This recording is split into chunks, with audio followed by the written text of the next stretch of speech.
All right, we're about to dive into something pretty fascinating today. A declassified report from 1986 that gives us this incredible snapshot of the Soviet Union. It's all about how Moscow was wrestling with its massive global empire. And get this, it was written just a handful of years before the entire Soviet system came crashing down. So that's really the big question we're digging into. From the outside, the USSR still looked like this absolute behemoth, a global superpower.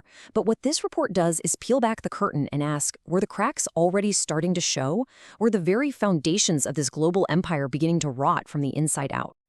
To really get the problems of the 80s, you gotta rewind the clock to the 70s. This was the Brezhnev era, and it was, without a doubt, the high point of Soviet influence around the world. Moscow had backed all these new Marxist-Leninist states, spreading its power to places like Angola, Ethiopia, Nicaragua, and of course, Afghanistan.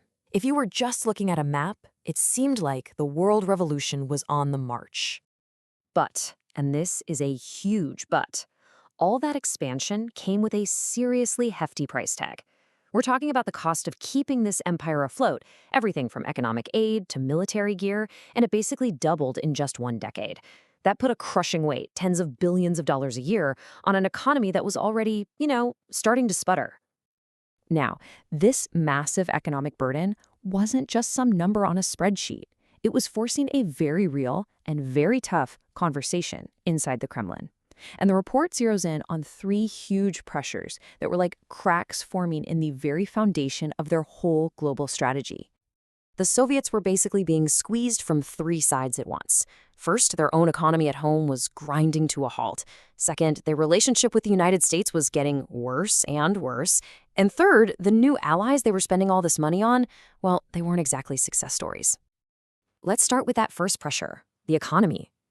It was in real trouble. Growth was slowing way down, they were falling behind America in the tech race, and there was this desperate need to focus on problems at home, to actually produce goods for their own people. Suddenly, pouring billions into faraway countries started to look less like a smart investment and more like a luxury they just couldn't afford. Then you've got the whole geopolitical angle. The Reagan administration was playing hardball, really pushing back on what they called Soviet adventurism, everywhere from Afghanistan to Central America. This wrecked the superpower relationship, and that calmer period they called détente, yeah, that was over. A lot of people in Moscow started to worry that these little proxy wars could spiral into a direct showdown with the US, a risk that was just way too high. And the final piece of the puzzle? The very allies they were propping up were frankly a huge letdown. A lot of these new revolutionary states were just a total mess, economically broke, politically unstable, and stuck in nasty civil wars. Instead of being these shining examples of socialism, they were turning into ideological embarrassments and massive financial black holes. So you take all these pressures, you mix them together, and it leads to the real heart of this report, the intense and mostly secret debate that was raging inside the Kremlin. You have to realize the Kremlin wasn't just one guy making a decision. It was this tangled mess of competing groups. You had the party ideologues, the foreign ministry diplomats, the military brass, and even the academic think tanks all fighting for influence. It was pulling Soviet policy in a dozen different directions at once. At the core of one side of this fight was this idea, proletarian internationalism. Now that's a mouthful, but it basically boiled down to this. It was the Soviet Union's sacred ideological duty to support communist movements everywhere, no matter the cost. For the old guard, giving that up was like giving up who they were. And this really split them into two camps. On one side, you had the old guard, the true believers saying, we have to support our comrades, period. But on the other side, you had these new pragmatists popping up, and their argument was simple. The best way we can help the cause is to fix our own broken economy first. We need to be a shining city on a hill, not just a global military ATM. And this new way of thinking went all the way to the top. This quote from the Soviet leader Yuri Andropov is just so telling. He's basically saying, hey, anyone can say they're building socialism, but actually doing it is a whole different ballgame.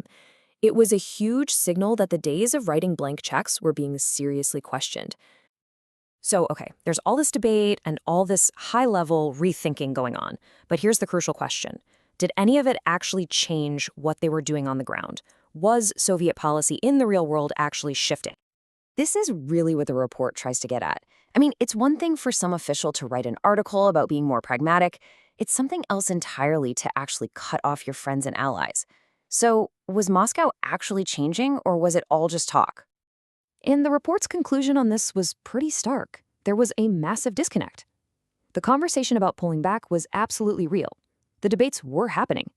But when you followed the money and the weapons, not much had changed at all. The Soviet Union was still all in on its global commitments, and it was costing them a fortune. You can really see this weird contradiction by looking at a couple of cases. In Syria, a super important high-stakes place for them, Moscow didn't pull back. They actually doubled down, sending in thousands of troops and their best missile systems, risking a direct fight.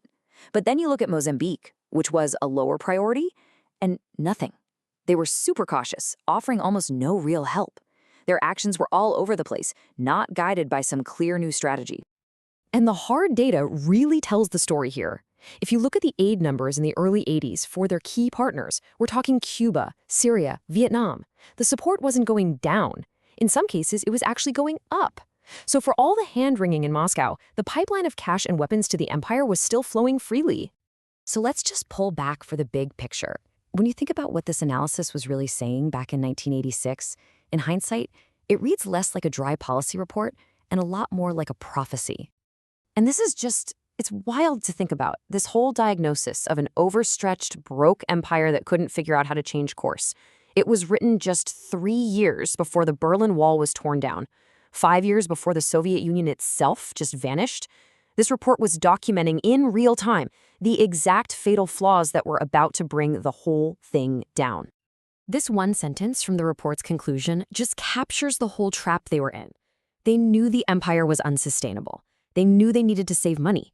But the political price of admitting failure, of cutting their allies loose, it was just too high. They couldn't bring themselves to do it.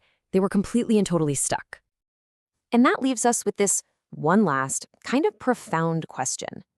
This report shows that the Soviets themselves knew what was wrong. They saw the economic drain, the geopolitical nightmare, the failed states. So what if they had actually acted on it?